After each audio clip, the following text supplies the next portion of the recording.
तो तेजस्वी यादव के लोग साइड से उसमें घुसे और घुस करके वे लोग भी जय बिहार का नारा लगाया और फिर वे लोग भी गमछा और टोपी ले लिए कि क्या जन सुराज के पास लोग नहीं है जो तेजस्वी यादव के लोगों को 1200 रुपया दे करके और वहां भीड़ मिलाया जाएगा। अगर मुझे अपने काबिल समझी और जनता जिस तरह से आज हमारे लिए व्यग्र है, बेचैन है, जिस तरह से जनता के आज संवाद आ रहे हैं, अगर इस तरह से जनता का समर्थन रहा, पार्टी के द्वारा टिकट मिला तो मैं निश्चित रूप से चुनाव लड़ूंगी। आप भी शामिल हुई थी रैली के लोग जो है, कई कुर्सियां खाली दिखाया गया था, क्या लगता था वहां पे जाने के बाद माहौल क्या था? सबसे पहले तो आप लोगों का स्वागत है, आपके इस चैनल से जुड़े हुए जो भी हमारे साथी देख रहे हैं उन तमाम लोगों का स्वागत है।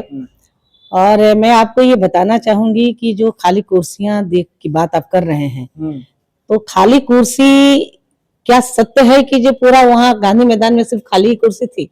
जिस प्रकार से सोशल मीडिया पे दिखाया गया, तो सोशल मीडिया पर तो आप कभी कभी फोटो लेकर के आप चला सकते हैं ना। बात ऐसी नहीं थी।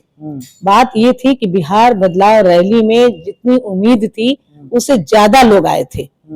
अंतर ये हुआ कि लोग सही समय पर पहुंच नहीं पाए और सरकार से एक एक बिंदु पर परमिशन लिया गया था, क्योंकि जन सुराज ने अपनी कोर कमेटी, चूंकि मैं कोर कमेटी की भी बैठक में थी, मैं कोर कमेटी के सदस्य हूँ, और कोर कमेटी में ये हम लोगों का निर्णय हुआ था कि जब तक हमें सरकार के हर डिपार्टमेंट से हमें परमिशन नहीं मिलेगा तब तक हम लोग रैली नहीं करेंगे। हमारा रैली करना उद्देश्य नहीं था कि हम एनी हाउ रैली करें, और इसीलिए हमारे जो जन सुराज के अधिकारी थे वे तमाम डिपार्टमेंट में गए और सब लोगों से उन्होंने कागजातों के जरिए बातचीत किया और आवेदन दिया।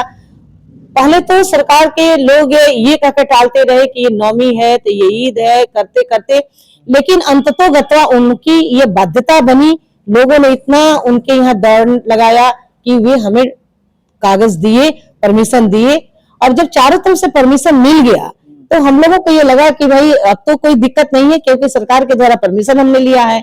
हम लोगों ने यह भी परमिशन लिया था कि एक दिन बालू की गाड़ी बंद रहेगी। अब ऐसा थोड़े था कि जहां बालू की गाड़ी आप कागज में बंद कर रहे हैं और बीच में जहां तहां बालू की गाड़ी को लगा करके आपने रास्ता बाधित कर दिया है, कहीं खराब होने के बहाना, कहीं कुछ का बहाना।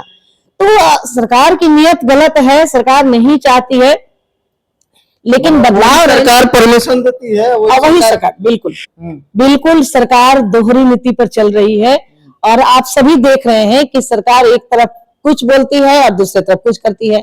हमारे नीतीश बाबू को आपने देखा होगा कि वे कितनी बार उन्होंने ये कसम खाया कि मैं बीजेपी में नहीं जाऊंगा, मैं कुछ भी हो जाएगा नहीं जाऊंगा, लेकिन जब कुर्सी की बात आई और लगा कि उधर जाने से कुर्सी मिल जाएगी तो उनको जाते हुए देर नहीं लगी। अच्छा, प्रशांत किशोर जी के जो है सम्मेलन में जो है वहाँ तेजस्वी यादव के जो लोग आए हुए थे वो नारा लगा रहे थे।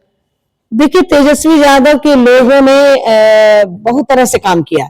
एक तो यह था कि वहां जो हमारे जन सुराज के लोग जो कई हमारे लीडर थे जो अपने स्तर से टोपी बनाए थे, गमछा बनाए थे, तो वे उन लोगों को गमछा और टोपी दिया गया था। तो तेजस्वी यादव के लोग साइड से उसमें घुसे और घुस करके वे लोग भी जय बिहार का नारा लगाया और फिर वे लोग भी गमछा और टोपी ले लिए, और फिर बाद में उनके से और फिर वे लोगों को सामने ला करके और उन बच्चों को खड़ा कराकर ये कहा जा रहा था कि अरे हम तो तेजस्वी यादव के हैं, हम तो राजद के हैं, हम तो तेजस्वी को नेता मानते हैं। तो ये पूछा गया कि आप ये क्यों लगाए हो गमछा और ये टोपी? तो हमको 1100 रुपया दे 1200 रुपया दे करके लाया गया है। आप ये बताओ कि क्या जन सुराज के पास लोग नहीं है जो तेजस्वी यादव के लोगों को 1200 रुपया दे करके और वहां भीड़ मिलाया जाएगा? तो ये अलग अलग हथकंडे अपनाए गए, राजद के द्वारा भी, भाजपा के द्वारा भी, और तरह तरह से उन लोगों ने यही कोशिश किया कि प्रशांत किशोर के इस रैली को हम लोग फ्लॉप करें। लेकिन देखिए, जिसके साथ हृदय से जनता जुड़ी है, आप देखे होंगे गांधी सेतु पर और ये जेपी सेतु पर लगातार गाड़ियां लगी हुई थी लंबी कतारों में, और लोग उतर उतर करके नीचे बैठे हुए थे, सड़क के किनारे बैठे हुए थे, महिलाएं बैठी हुई थी। कई ऐसे हमारे आपके यूट्यूबर चैनल घूम रहे थे और लोग पूछते थे तो महिलाएं चिल्ला कर कहते थे कि कोई बात नहीं है, प्रशांत बेटा है, हम उसके लिए आए हैं, हमें रात भर यहाँ रहना पड़ा, बिना खाए पिए में कोई आपत्ति नहीं है। तो जहां इस तरह के समर्पित लोग हैं उसको साथ भला क्या दगाबाजी कोई कर सकता है, कितना उसके साथ छलावा कर सकता है? इन लोगों को लग रहा है, भाजपा हो या राजद हो, नीतीश बाबू हो, सबको लग रहा है कि प्रशांत किशोर ने हमको मदद किया है, प्रशांत किशोर के जरिए हम बन करके आए हैं। आज वही प्रशांत किशोर अपने आ गया है तो निश्चित है कि वह भारी पड़ेगा। भाजपा का बी टीम कहा जाता है। भाजपा का बी टीम तो इसलिए कहा जाता है क्योंकि उनको ये लग रहा है राजद को कि हम इसमें कमजोर पड़ रहे हैं, तो ये भाजपा का बी टीम बता रहे हैं। भाजपा वालों को लगता है कि हम कमजोर पड़ रहे हैं तो ये कहते हैं कि नहीं ये तो कांग्रेस के समर्थक हैं। तो ये तरह तरह से लोग अच्छे जब थके हुए हैं, हारे हुए हैं, तो विश्राम तो कहीं लेना पड़ेगा ना, कहीं रुकना पड़ेगा। तो ऐसे ही शब्दों का सहारा लेकर के ये लोग रुक रहे हैं। चलिए, प्रशांत किशोर जी के रैली पे तो बात हो गई, चलिए अब आते हैं गोरियाकोठी विधानसभा पे।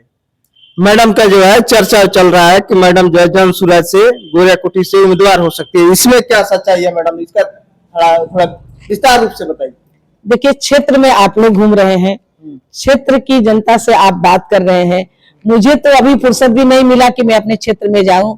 मैं तो उन सभी जनता के एहसानमंद हूं, उनको मैं शुक्रगुजार हूं कि मैं नहीं गई, लेकिन